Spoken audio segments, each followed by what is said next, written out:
நாமத்துக்கு மகிமை உண்டாவதாக. சங்கீதம் 91:1.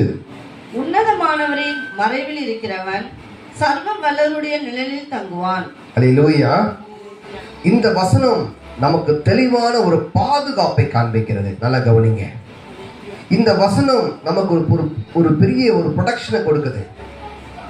உன்னதமானவரின் மறைவில் இருக்கிறவன் சர்வ வல்லவருடைய நிழலில் தங்குவான்.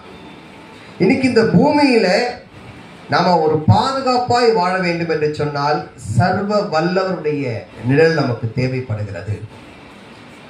அவரை நோக்கி நாம் கூப்பிடுகின்ற பொழுது அடுத்த கணமே நமக்கு பாதுகாப்பை கொடுக்கிற ஒரு தேவனாக இருக்கிறார்.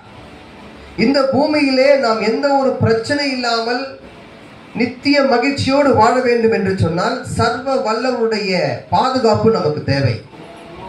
இந்த பூமியில பிசாசு நாம் எப்படி கீழே விழ வேண்டும் என்று சொல்லி பல வகையிலே அவன் பிளான் பண்ணி கொண்டிருக்கிறான்.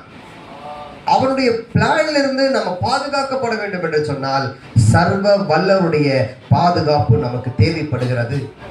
அப்போ நீங்க செய்ய வேண்டிய காரியம் என்ன? வேதம் தெளிவாய் சொல்கிறது, ஆபத்து காலத்திலே என்னை நோக்கி கூப்பிடு, அப்பொழுது நான் உனக்கு மறு உத்தரவு தருவேன் என்று சொன்ன தேவன். அப்போ நமக்கு பிரச்சனை வந்தாலும் சரி, எந்த மாதிரி சூழ்நிலை வந்தாலும் சரி, உடனே நம்ம யாரை கூப்பிடணும்னா நம் சர்வ வல்ல தேவனை நாம் கூப்பிடுகின்ற பொழுது நமக்கு கர்த்தர் ஒரு நல்ல ஒரு பாதுகாப்பை தருகிறார். எந்த ஒரு வாதையோ பொல்லாப்புரிய காரியமோ நம்மை அணுகாமல் கிருபையின் கரங்கள் நம்மை தூக்கி அரவணைக்கிறது. அப்படிப்பட்ட கரங்கள் தான் நம் சர்வனுடைய கரங்கள் என்பதை மறந்து விடார்கள். அவர் ஒருவரே உங்களை பாதுகாக்கிறவர், அவர் ஒருவரே உங்களை வழிநடத்துகிறவர். கர்த்தர் தாமே உங்களை ஆசீர்வதிப்பாராக. ஆமென்.